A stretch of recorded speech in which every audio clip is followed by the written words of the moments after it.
નમસ્કાર મિત્રો, વેધર ઇન્ફોર્મેશનમાં આપનું સ્વાગત છે અને હું છું પરેશ। ખાસ કરીને આજના વિડીયોમાં આપણે જે ટેકાના ભાવે ખરીદીને એની સાથોસાથ જે આપણે પાક નુકસાનીનું વળતર છે આ બંનેને લઈને ખાસ અગત્યની માહિતી આપવાની છે।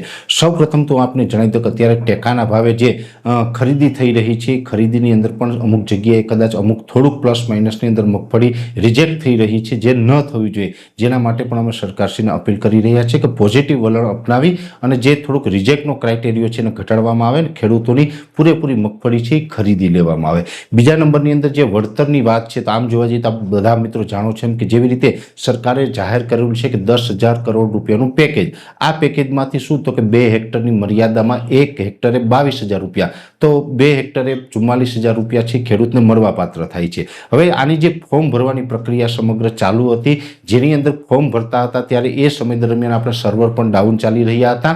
એ સર્વર ડાઉન ચાલી રહ્યા હતા જેને કારણે ઘણા બધા ખેડૂત છે એ ફોર્મ ભરવાથી ક્યાંય ને ક્યાંય વંચિત રહ્યા હશે।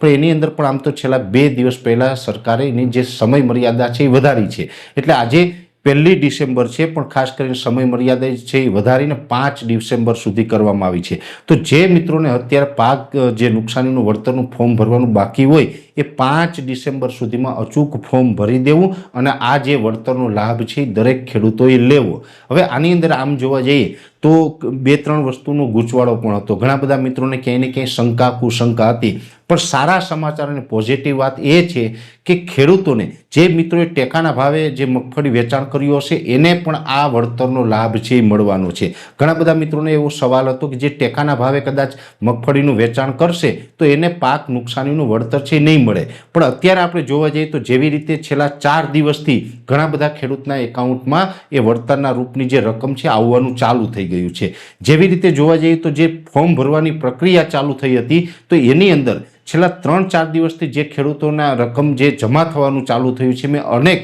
અધિકારીઓનો પણ સંપર્ક કર્યો છે, એમાં મને જ એવું જાણવા મળ્યું છે કે જે લોકોએ ટેકાના ભાવે મગફળીનું વેચાણ કર્યું છે એના એકાઉન્ટમાં પણ આ વળતરની રકમ છે આવી છે, એટલે બંને તરફી લાભ અત્યારે મળી રહ્યો છે। એટલે જેને ઓલરેડી પલળ્યું નથી અને માવઠામાં પલળ્યા વગર પણ જેને વહેલું સચવાઈ ગયું હતું એના માટે તો આ ખૂબ સારો એવો બેનિફિટ ગણાય કે પોતાની મગફળી પણ કોરી નીકળી ગઈ છે, એને ટેકાના ભાવે વેચાણ પણ થઈ ગયું છે અને ઉપરથી વળતર પણ મળી રહ્યું છે, એટલે એ એક બાબતે સારું પણ છે। પણ જેનું પલળ્યું છે એને ખાલી આ વળતર ને વળતરની રકમમાં પણ આ રકમ નાની છે, એટલે એના માટે ખૂબ નુકસાનીની બાબત પણ છે। સાથે સાથે ચારો પણ પલળી ગયેલો છે એટલે એ પણ નુકસાની છે। પણ મહત્વની વાત એ પણ છે કે અહીંયા આપણું સૂચન એક એ પણ છે કે જેવી રીતે જોવા જઈએ તો ઘણા ખેડૂતને 2 ખાતા હોય, ભલે જમીન છે એ 2 હેક્ટર કરતાં ઓછી હોય, દાખલા તરીકે ઘણા ખેડૂત એવા છે કે જેની પાસે 10 વીઘા જમીન છે એટલે 2 હેક્ટર કરતાં ઓછી છે, છતાં પણ એ 10 વીઘા જમીનની અંદર 2 અલગ અલગ ખાતા હોય છે। ત્યારે જ્યારે પણ આ વળતર આપવાની વાત હોય